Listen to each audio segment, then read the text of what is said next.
Hello friends, मैं रजनीश बिंद एक बार फिर से आप सभी का स्वागत करता हूं बिंद एकेडमी में। फ्रेंड्स, आज पॉलिटी की क्लास 13 क्लास होने वाली है और इसमें हम देखेंगे अनुसूचियां, यानी कि हमारे कॉन्स्टिट्यूशन में कितने शेड्यूल हैं, शेड्यूल्स जो हैं उनको हम देखेंगे। ठीक है, यानी कि अनुसूचियाँ। तो हमारे जो संविधान में है 12 अनुसूचियाँ बताई गई हैं। ठीक है, 12 शेड्यूल बताए गए हैं, उन सभी को हम विस्तार से देखेंगे। उन सभी 12 शेड्यूल्स जो हैं उनमें क्या क्या, पहले शेड्यूल में दूसरे शेड्यूल ऐसे करके उन सब में क्या क्या बताया गया है, किस चीज़ के बारे में बताया गया, उन सब के बारे में देखेंगे। तो हमारा आता है पहली अनुसूची, यानी कि फर्स्ट शेड्यूल। ठीक है, फर्स्ट शेड्यूल। तो चलिए देखते हैं कि पहले हमारे शेड्यूल में क्या बताया गया है। जो पहली अनुसूची है उसमें हमको क्या बताया गया है, कॉन्स्टिट्यूशन ने हमको क्या बोलता है। तो देखिए, प्रथम अनुसूची जो है, पहली सूची है, ठीक, उसमें बताया गया कि भारत जितने भी भारतीय संघ के राज्य हैं और यूनियन टेरिटरीज हैं, केंद्र शासित प्रदेश, उन सब का उल्लेख किया गया है। ठीक है, यानी कि भारतीय संघ के राज्यों एवं संघ शासित क्षेत्रों का उल्लेख किया गया है। ठीक, यानी कि भारत के जितने भी राज्य हैं, भारत राज्य के जितने भी राज्य हैं और केंद्र शासित प्रदेश हैं, उन सभी का इसमें वर्णन किया गया है। इन्हीं के प्रथम अनुसूची के आधार पर ही कोई भी राज्य का बंटवारा किया जाता है या फिर उसका नाम बदला जाता है। ठीक है, इसमें टोटल अभी वर्तमान में, प्रेजेंट में टोटल कितने राज्य हैं, स्टेट्स हैं 28। ठीक है, 28 स्टेट्स हैं अभी प्रेजेंट में, और यूनियन टेरिटरी कितने हैं, 9। ठीक है, ये ऐसा क्यों है, क्योंकि अभी हमारा जो जम्मू कश्मीर था उसको अलग कर दिया गया था। ठीक, इसीलिए हमारा जो राज्य हैं अभी 28 स्टेट हैं और यूनियन टेरिटरी ये 9 है। ठीक, इतना हमने देख लिया प्रथम अनुसूची में। ये इम्पॉर्टेंट था, मेन जो था इम्पॉर्टेंट ये था, ये हमको बताया गया था प्रथम अनुसूची में, यानी कि फर्स्ट शेड्यूल में। लेकिन कुछ हमने हाइलाइट्स भी इसमें किए हैं, नोट्स जो है डाले हैं एक्स्ट्रा, तो उसको देख लेते हैं। हाल में ही जम्मू कश्मीर को 2 केंद्र शासित प्रदेशों में विभाजित किया गया। ठीक है, ये हमने अभी देखा कि हाल में ही जो जम्मू कश्मीर को 2 यूनियन टेरिटरीज के बीच में डिवाइड किया गया था। हम जानते थे वो पहले स्टेट्स था, राज्य था, लेकिन उसको यूनियन टेरिटरी में बदल दिया गया, 2 यूनियन टेरिटरी में बदला गया जम्मू कश्मीर को। वो जो फर्स्ट शेड्यूल है इसके ही अकॉर्डिंग उसको बदला गया है। ठीक है, फर्स्ट शेड्यूल जो है उसी के थ्रू इसको बदला गया। और देखते हैं 2 जून 2014 को आंध्र प्रदेश में पृथक तेलंगाना राज्य बनाया गया था। ठीक है, यानी कि फर्स्ट शेड्यूल जो है उसके ही अकॉर्डिंग जो है आंध्र प्रदेश को भी एक तेलंगाना राज्य में बदला गया था। ठीक है, एक ये भी इंपॉर्टेंट है, थर्ड पॉइंट। देखिए, संविधान के 62वें संशोधन के द्वारा दिल्ली को राष्ट्रीय राजधानी क्षेत्र का दर्जा दिया गया है। ठीक है, ऐसा इसलिए क्योंकि जितने भी राज्य हैं भारत के और केंद्र शासित प्रदेश, उन सबका क्षेत्र का उल्लेख जो है फर्स्ट शेड्यूल में बताया गया है। क्लियर, आगे बढ़ते हैं और देखते हैं अपना सेकंड शेड्यूल, यानी कि जो है द्वितीय अनुसूची, दूसरा शेड्यूल, दूसरा अनुसूची। ठीक है, इसमें क्या बताया गया कि जितने भी भारत के राज्य व्यवस्था के विभिन्न पदाधिकारी हैं, यानी कि जो बड़े बड़े अधिकारी हैं, जैसे हमारे कौन हो गए, प्रेसिडेंट हो गए, राज्यपाल हो गए, गवर्नर हो गए, प्राइम मिनिस्टर हो गए। ठीक है, लोकसभा अध्यक्ष हो गए और उपाध्यक्ष हो गए, यानी स्पीकर और डिप्टी स्पीकर, ये सब हो गए। और इन सब का जो है इनके बारे में बताया गया है, यानी कि इनमें भारत राज्य के जो व्यवस्था के विभिन्न पदाधिकारी हैं उनके बारे में बताया गया है। ठीक है, तो देखते हैं इनमें कौन कौन लोग बताए गए हैं। इनके पदाधिकारी के जो वेतन होते हैं, ठीक है, वेतन होते हैं, उन सब के बारे में बताया गया है। यानी कि जो भारत राज्य के विभिन्न पदाधिकारी होते हैं उनके वेतन के बारे में बताया गया है। ठीक है, तो कौन कौन किनके लोगों के वेतन के बारे में बताया गया, राष्ट्रपति, राज्यपाल, लोकसभा के अध्यक्ष और उपाध्यक्ष, राज्यसभा के सभापति और उपसभापति। ठीक है, अध्यक्ष और उपाध्यक्ष यानी कि स्पीकर और डिप्टी स्पीकर। क्लियर, सभापति, उपसभापति, विधानसभा के अध्यक्ष और उपाध्यक्ष, विधान परिषद के सभापति और उपसभापति, और उच्चतम न्यायालय और सुप्रीम कोर्ट, उच्चतम न्यायालय और उच्च न्यायालय, यानी कि सुप्रीम कोर्ट और हाई कोर्ट। ठीक है, सुप्रीम कोर्ट और हाई कोर्ट के जो न्यायाधीश होते हैं, जज होते हैं, और भारत के नियंत्रक महालेखा परीक्षक यानी कि CAG, और उनको जो वेतन मिलते हैं और पेंशन मिलते हैं, उन सब के बारे में बताया गया है। ठीक है, यानी कि सेकंड शेड्यूल में हमको क्या बताया गया है, जो हमारे पद अधिकारी होते हैं, व्यवस्था के पद अधिकारी। ठीक है, यानी कि जो राष्ट्रपति हो गया, राज्यपाल हो गए, लोकसभा के अध्यक्ष, उपाध्यक्ष, विधानसभा के अध्यक्ष, उपाध्यक्ष, राज्यसभा के सभापति, उपसभापति, और CAG, और उच्चतम न्यायालय और उच्च न्यायालय के जो जज होते हैं। ठीक है, उन सबके जो पेंशन और भत्ते, पेंशन और वेतन भत्ते और पेंशन, इन सब के बारे में सेकंड शेड्यूल में बताया गया है। ठीक है, एग्जाम्स में मोस्ट ऑफ द टाइम यही पूछता है कि सेकंड शेड्यूल में क्या बोला गया है। तो सेकंड शेड्यूल में यही बोला गया है कि जो भारत राज्य व्यवस्था के विभिन्न पदाधिकारी होते हैं, उन सबके वेतन भत्ते के बारे में बताया गया है। ठीक है, वेतन और भत्ते के बारे में बताया गया है।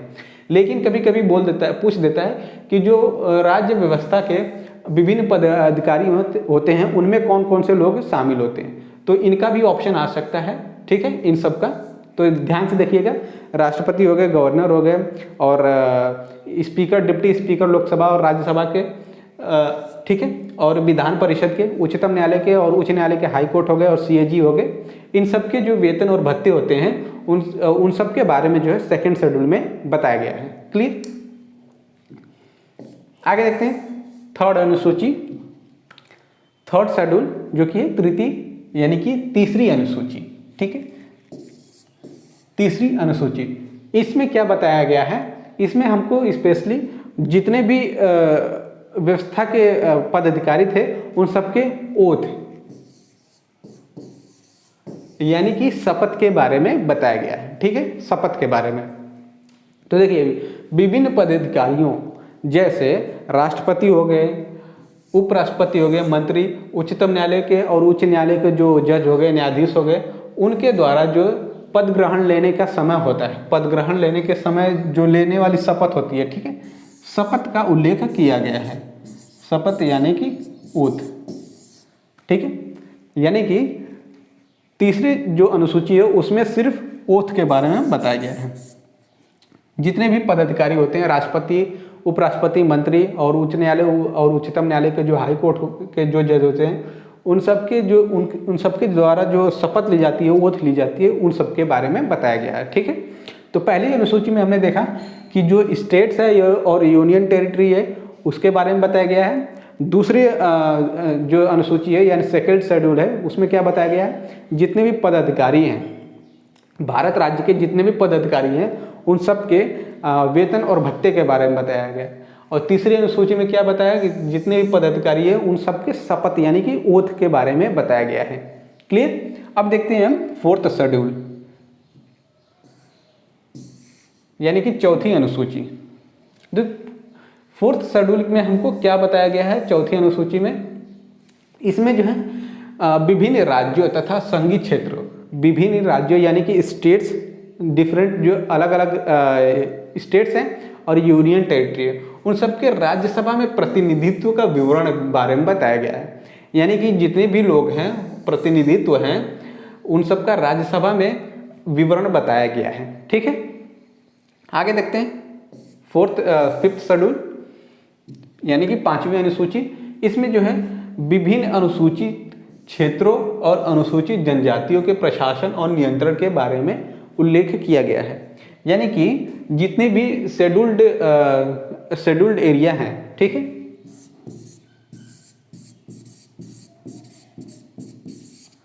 शेड्यूल्ड एरिया और शेड्यूल्ड ट्राइब,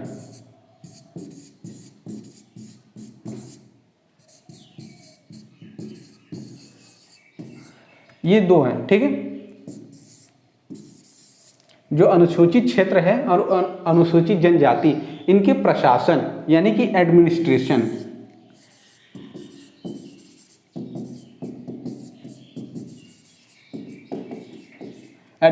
और कंट्रोल,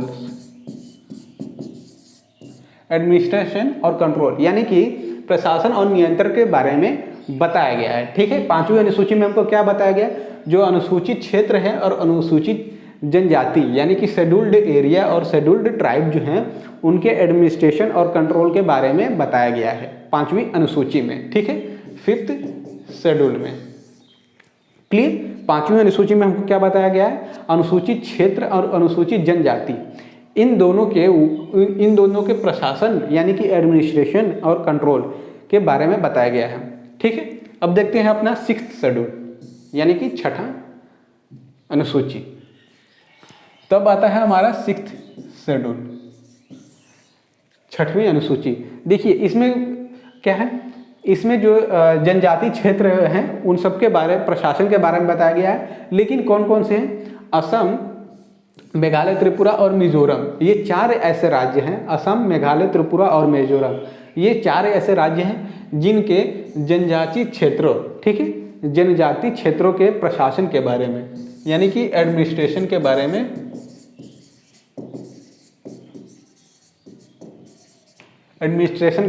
बताया गया है। ठीक है, 5वीं अनुसूची में क्या था, हमको जो है शेड्यूल्ड एरिया और शेड्यूल्ड ट्राइब यानी कि अनुसूचित क्षेत्र और अनुसूचित जाति इनके एडमिनिस्ट्रेशन और कंट्रोल के बारे में बताया गया था।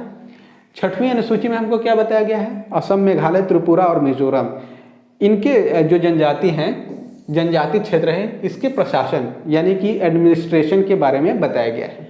ठीक, आगे बढ़ते हैं और देखते हैं 7th शेड्यूल यानी कि 7वीं अनुसूची।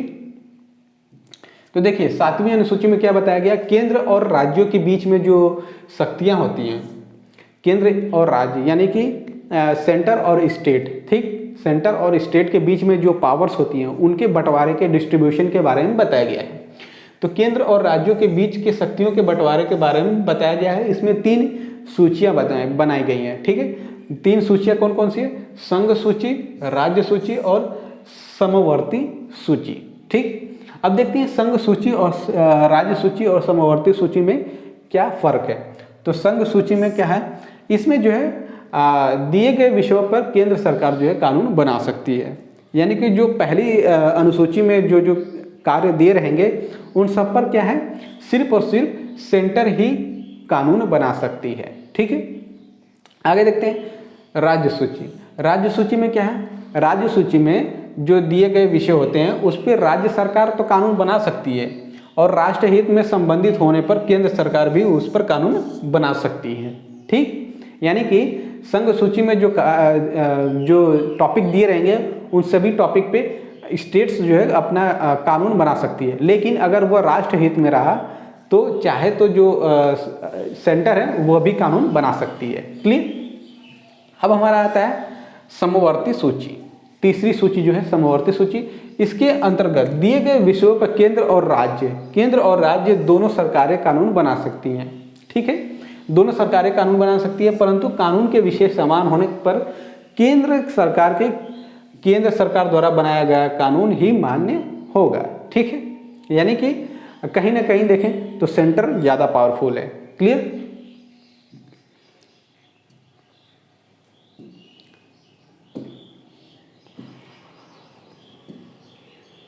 आगे देखते हैं अगला जो शेड्यूल है वह हमारा 8th शेड्यूल यानी कि 8वीं अनुसूची। 8वीं अनुसूची, इसमें जो है भारत की 22 लैंग्वेजेस होती हैं उनके बारे में बताया गया है। देखते हैं भारत की जो 22 भाषाएं होती हैं उनका उल्लेख किया गया है। मूल रूप से 8वीं अनुसूची में जो है 14 भाषाएं थी। ठीक है, लेकिन इसको बढ़ा के 22 की गई। अब ये 22 लैंग्वेज कौन कौन सी हैं इनके बारे में हम बाद में देखेंगे। ठीक है, सिर्फ हम इतना देखते हैं कि 8th शेड्यूल यानी कि 8वीं अनुसूची में जो है 22 लैंग्वेजेस के बारे में बताया गया है। ठीक है, एग्जाम में क्या होता है कि लैंग्वेजेस पे भी पूछ देता है कि यह 8वीं अनुसूची में आती है कि नहीं, तो उसको हम देखेंगे बाद में। अब देखते हैं 9th शेड्यूल। 9वीं अनुसूची में क्या बताया गया, राज्य द्वारा संपत्ति के अधिग्रहण की विधियों का उल्लेख किया गया है। ठीक है, मेन यही है, राज्य द्वारा जो संपत्ति अधिग्रहण है उसकी विधियों के, यानी कि कोई भी राज्य जो है किसी संपत्ति पे अधिग्रहण कैसे करेगा उस विधियों के बारे में बताया गया है। 9वीं अनुसूची में सम्मिलित विषयों को न्यायालय में चुनौती नहीं दी जा सकती, यानी कि जो 9वीं अनुसूची में जो सम्मिलित विषय हैं, जो टॉपिक इसमें बताए गए हैं 9th शेड्यूल के अंडर जो आते हैं, उन सबको लेकर किसी भी जो न्यायालय है, जो कोर्ट है, उसमें चुनौती नहीं दे सकते हैं हम लोग।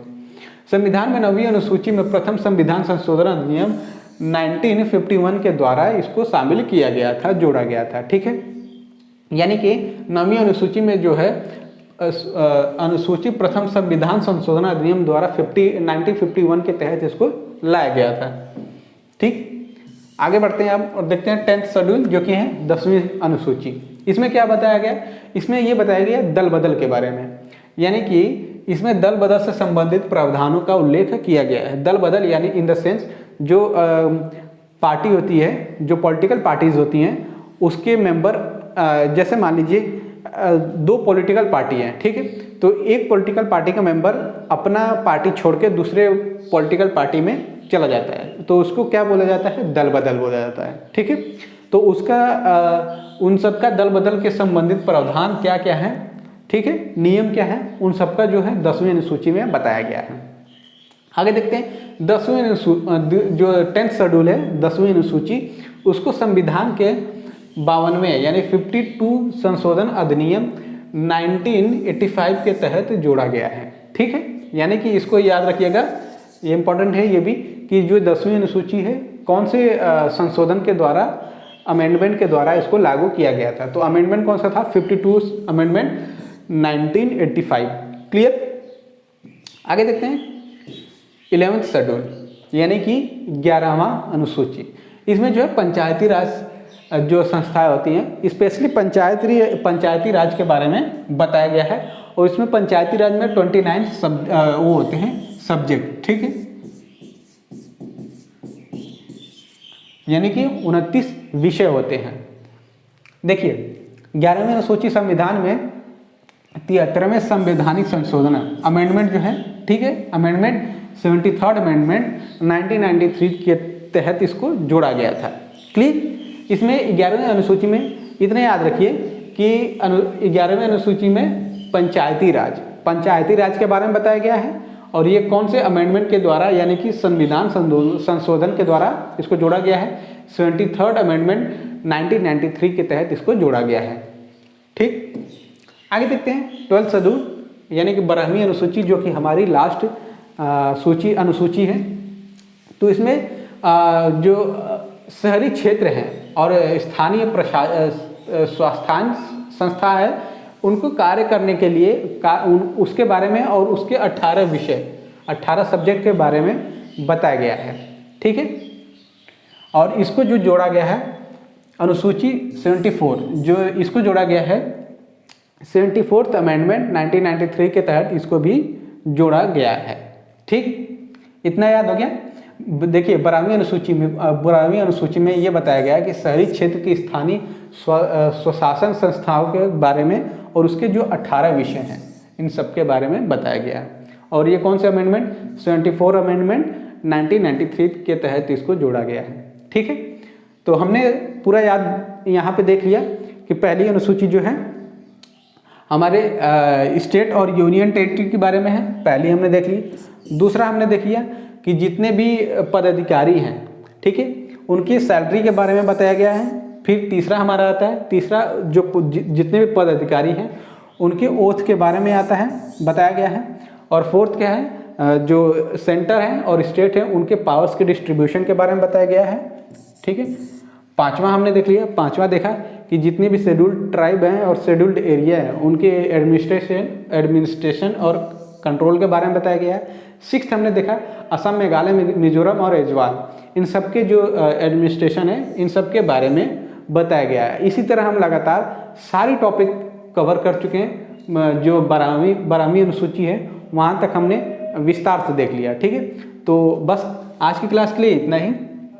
उम्मीद करता हूँ कि आपको ये जो शेड्यूल्ड है, शेड्यूल्ड वाली ट्राइब है, शेड्यूल्ड वाली जो क्लास है ये आपको पसंद आई हो। तो अगर ये वीडियो आपको पसंद आई हो तो प्लीज़ इस वीडियो को लाइक करिए, जितना हो सके शेयर करिए। कोई डाउट हो तो प्लीज़ कमेंट बॉक्स में कमेंट करिए। और बिंद एकेडमी पर अगर नए हैं, बिंद एकेडमी से अभी तक नहीं जुड़े हैं, तो बिंद एकेडमी को अभी सब्सक्राइब करिए और अपना सपोर्ट ऐसे ही देते रहिए। धन्यवाद।